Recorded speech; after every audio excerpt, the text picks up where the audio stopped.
Assalamualaikum warahmatullahi wabarakatuh. Baik, kita akan mengawali pelajaran kali ini dengan pembacaan surat Al-Fatihah, yang mana kita mengharapkan untuk pelajaran kali ini menjadi pelajaran barokah.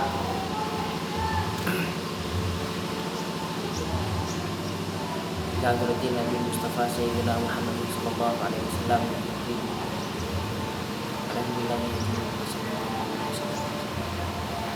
Al-Fatihah.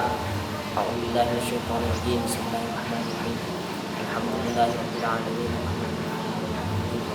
Iyyaka na'budu wa iyyaka nasta'in. Ihdinas mustaqim.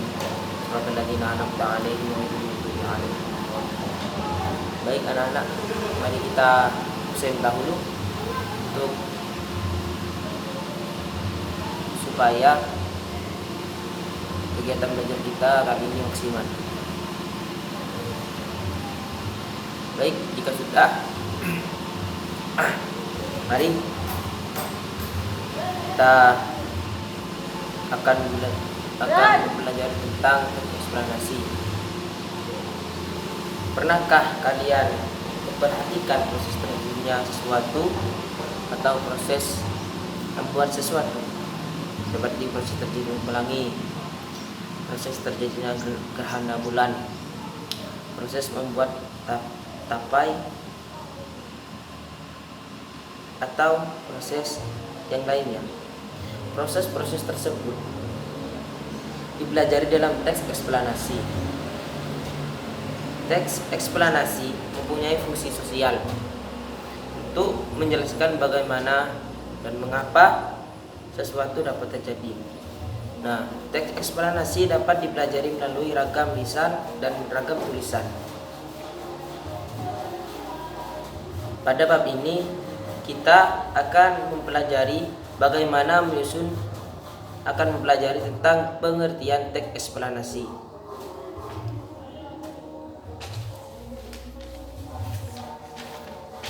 Nah, di sini dengan kita belajar teks eksplanasi, kita bisa mengetahui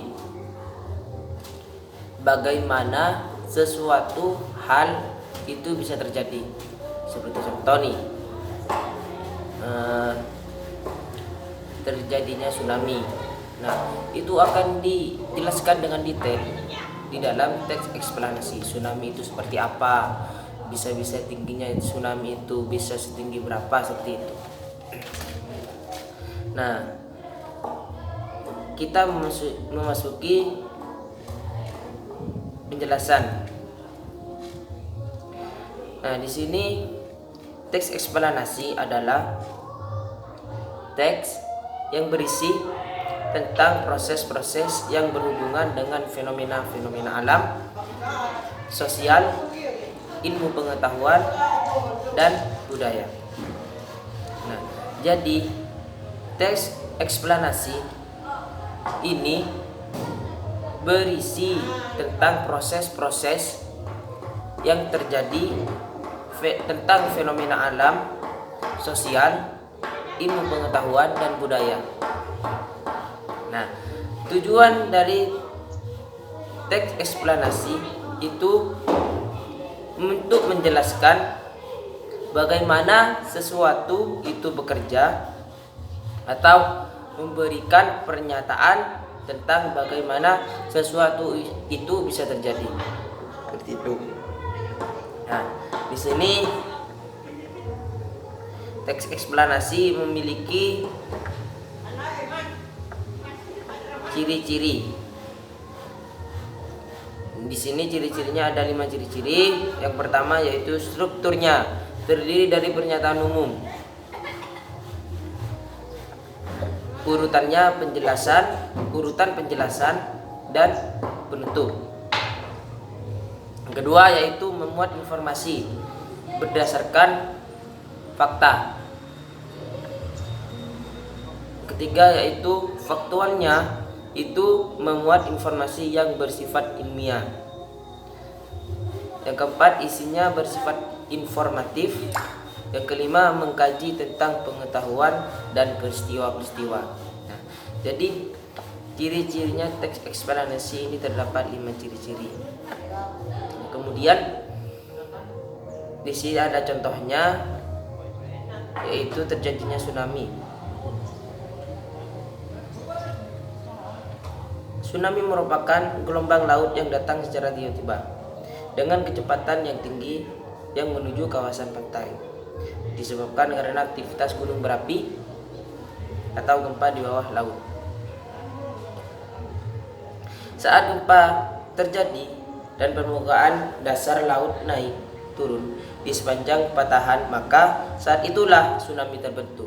Nah, jadi di dalam teks eksplanasi ini menjelaskan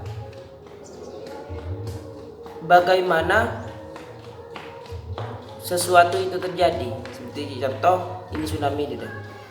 Contohnya tsunami merupakan gelombang laut, yang mana tsunami ini terjadi karena adanya gempa di dasar laut, sehingga dasar laut itu lautnya naik turun di sepanjang patahan, maka terbentuklah tsunami. Nah, bisa dimengerti. Jadi anak-anak, jadi teks eksplanasi ini adalah teks yang menjelaskan bagaimana terjadinya sesuatu hal. Contohnya seperti tsunami.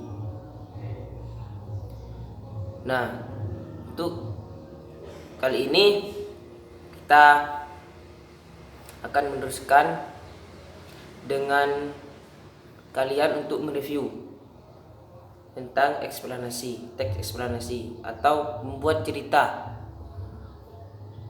tentang terjadinya fenomena-fenomena alam atau sosial, ilmu pengetahuan, dan budaya. Kalian bisa memilih baik fenomena alam atau sosial, ilmu pengetahuan, dan budaya. Karena waktunya sudah cukup, kurang lebihnya mohon maaf. Wabillahi taufiq wal hidayah, waridhu wal inayah. Assalamualaikum warahmatullahi wabarakatuh.